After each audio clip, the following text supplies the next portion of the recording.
किसी ने बड़े कमाल की बात कही है। घमंड कहता है कि मुझे किसी की ज़रूरत नहीं है, और अनुभव कहता है कि समय आने पर एक तिनके की भी आवश्यकता पड़ जाती है। नमस्कार दोस्तों, मैं अमरिंदर कुमार आप लोगों के बीच मैं आज एक बहुत छोटी सी कहानी जो बहुत ही प्रेरणादायक है मैं बताने जा रहा हूँ। एक समय की बात है, एक लड़का किसी व्यापारी के यहाँ काम किया करता था और वो बहुत ही ईमानदार किस्म का था। वो हर चीज़ से समझौता कर सकता था, लेकिन वो अपनी ईमानदारी से नहीं कर सकता था। वो हर दिन अपने सही समय पर सेठ जी के यहाँ जाया करता था। एक दिन की बात है कि वो किसी इशू पर या किसी विषय पर सेठ जी से उसकी नोक झोंक हुई और सेठ जी ने उसे अपनी नौकरी से निकाल दिया।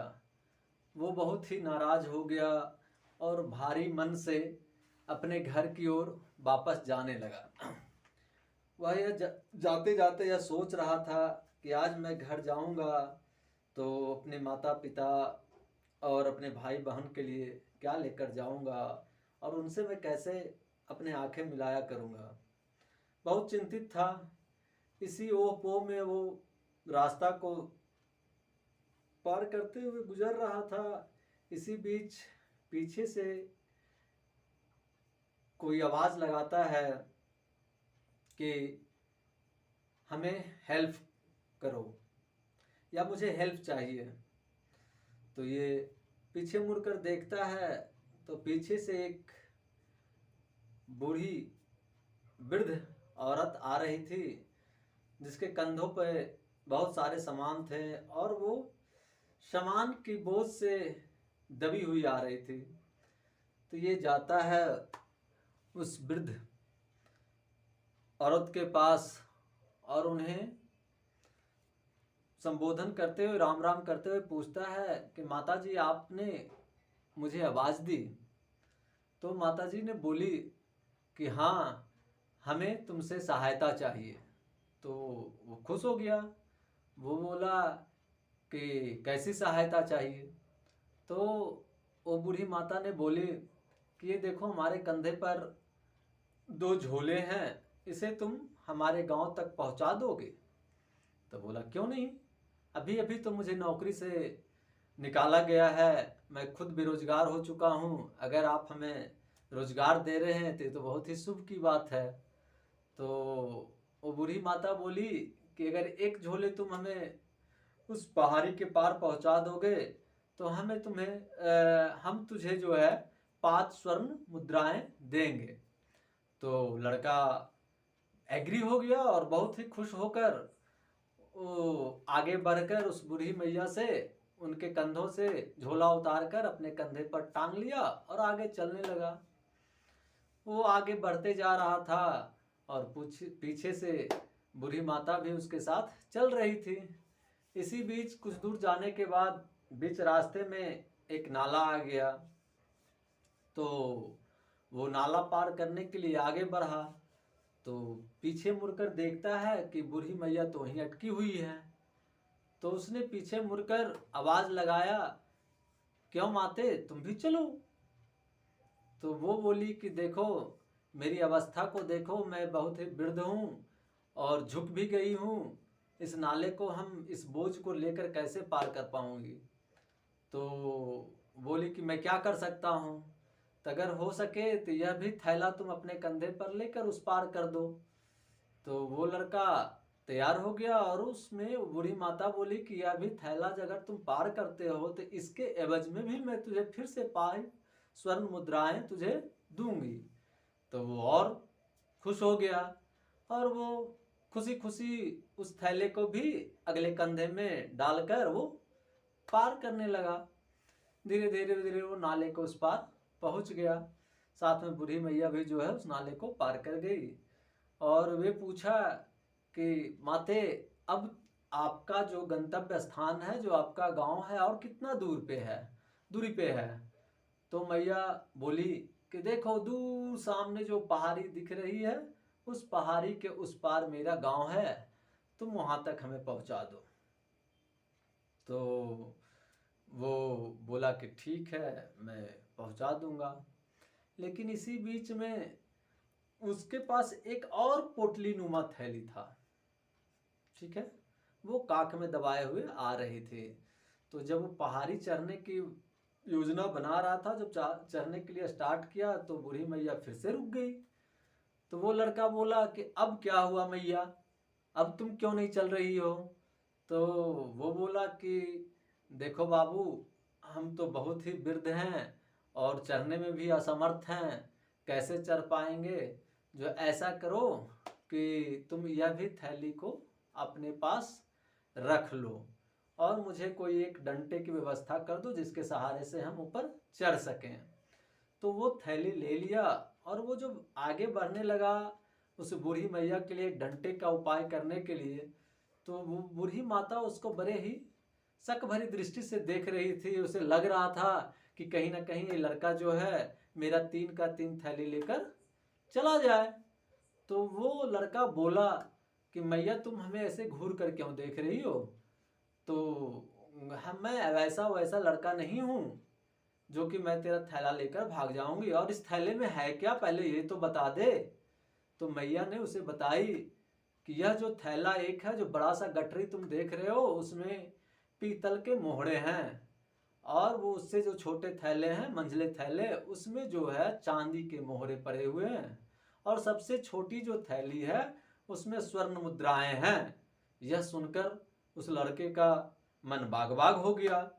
वो बोला बाप रे बाप, इतना सारा धन है इसमें। तो मैया को आश्वस्त करने के लिए वह लड़का बोलता है कि माते, तुम हमें ऐसा मत समझना कि मैं तुम्हारे तीनों थैली को लेकर भाग जाऊंगा। मैं कोई चोर चुहक्का नहीं हूँ, मैं बहुत ही ईमानदार किस्म का व्यक्ति हूँ। आज जो हमें नौकरी से निकाली गई, वो सबसे बड़ा कारण यही था कि हम ईमानदार थे। हमारा सेठ हमसे बेईमानी करवाना चाहता था, वो काम में कुछ कहता था इधर से उधर करने के लिए, जो कि हम कर नहीं सकते हैं, क्योंकि हम शुरू से ही बचपन से ही ईमानदार किस्म का व्यक्ति हैं, और हम हर चीज से समझौता कर सकते हैं लेकिन अपनी ईमानदारी से नहीं कर सकते हैं। इसलिए तुम पूर्ण विश्वास हम पे रखो कि हम तुम्हारे सामान को सुरक्षित तुम्हारे घर तक पहुंचा देंगे। इतना कहकर वो व्यक्ति गया और दूर कुछ झाड़ी में जाकर एक डंडे का व्यवस्था किया और बूढ़ी माता को लाकर हाथ में दे दिया, और फिर वो पहाड़ी पर चढ़ना स्टार्ट कर दिया। जब देखिए वो लड़का आधी पहाड़ी पे पहुंच चुका था, तो उसके मन का अंदर, माने अंदर का जो रावण था, वो जागृत हो चुका, और उसका मन डोलने लगा, और वो सोचने लगा कि अगर हम इस 3 थैली को अगर यहां से लेकर छूमंतर हो जाते हैं तो कैसा रहेगा? फिर तो मेरा पूरा जीवन जो है सफल हो जाएगा, हमें कमाने की जरूरत नहीं पड़ेगी।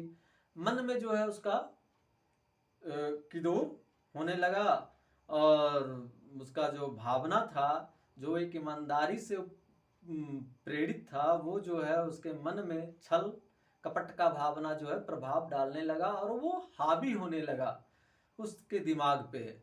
और वो दिल उसका जो है कह रहा नहीं यह गलत है, लेकिन मन कह रहा है कि नहीं ये करना चाहिए। फिर वह जो उसके दिल पे जो है मन भारी हो पड़ चुका, और वो गलत कदम उठाने के लिए प्रेरित हो गया, और वो तीनों थैला को लेकर वहां से छूमंतर हो गया, और इतना तेजी से दौड़ा कि दौड़ते दौड़ते दौड़ते वो लास्ट में अपना घर पे ही जाके रुका, और अपने घर पे जाकर थैले को पटका, और सबसे पहले वो बड़ा थैला को खोलता है। थैले में वो क्या देखता है कि इसमें तो सिर्फ मिट्टी ही मिट्टी है। फिर वो मंझले जो थैला था उसको भी खोला, देखा कि अगर इसमें कुछ तो हो, उसमें भी मीठी। फिर वो छोटी सी जो पोटली थी जिसमें कि मैया बोली थी कि इसमें स्वर्ण मुद्राएं हैं, उसको जब खोलता है तो उसमें भी मिट्टी और कंकड़ थे।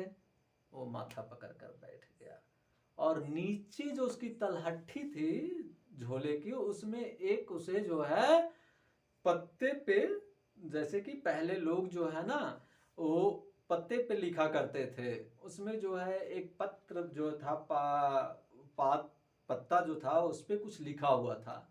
वो निकाला और उसे देखने लगा तो उसमें लिखा हुआ था कि मैं इस गांव का जमींदार था और मेरे हस्बैंड इस गांव के जमींदार थे और हमारा कोई संतान नहीं था।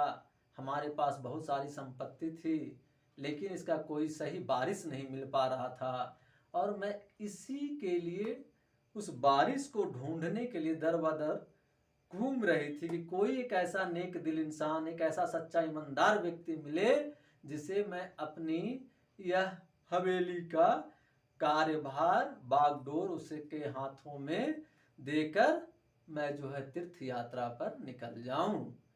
लेकिन कोई वैसा मिल नहीं रहा था। लेकिन आज लगा था कि एक व्यक्ति ऐसा मिला, अगर तुम यह थैला लेकर नहीं भागते तो आज मैं अपने जागीर की जमींदारी सौंप कर मैं तीर्थ यात्रा पर चली जाती। तो दोस्तों, कभी कभी ऐसा होता है कि आप पूरे जीवन, पूरे लाइफ में जीवन भर आप ईमानदारी के पथ पर चले और कभी एक ऐसा पल आता है, एक समय तिनका, जो कि आप बुरा पथ पे चल पड़ते हैं या बुरा कदम उठा लेते हैं तो आपके जीवन भर की गाढ़ी कमाई, नेक दिल, ईमानदारी सब मिट्टी पलीद हो जाती है। आपका सारा कुछ बना बनाया हुआ बेकार हो जाता है।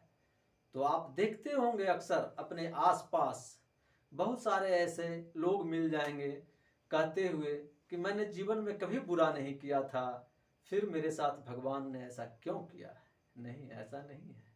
कभी ना कभी, किसी न किसी समय कोई ऐसा पल आया होगा जिस समय वो अपने अंदर के रावण पर कंट्रोल नहीं कर पाया होगा और वह रावण उसको जो है गलत कदम उठाने के लिए बाध्य कर दिया होगा और उस कदम को जो है रोक नहीं पाया होगा, उसका सारथी नहीं बन पाया होगा और वो गलत कदम कर गया होगा, जिससे कि उसकी सारी जीवन की कमाई हुई ईमानदारी समाप्त हो जाती है। बहुत बहुत धन्यवाद। अगर यह प्रेरक कहानी आप लोगों को पसंद आई हो तो हमारे चैनल को सब्सक्राइब करें, लाइक करें और कमेंट करें।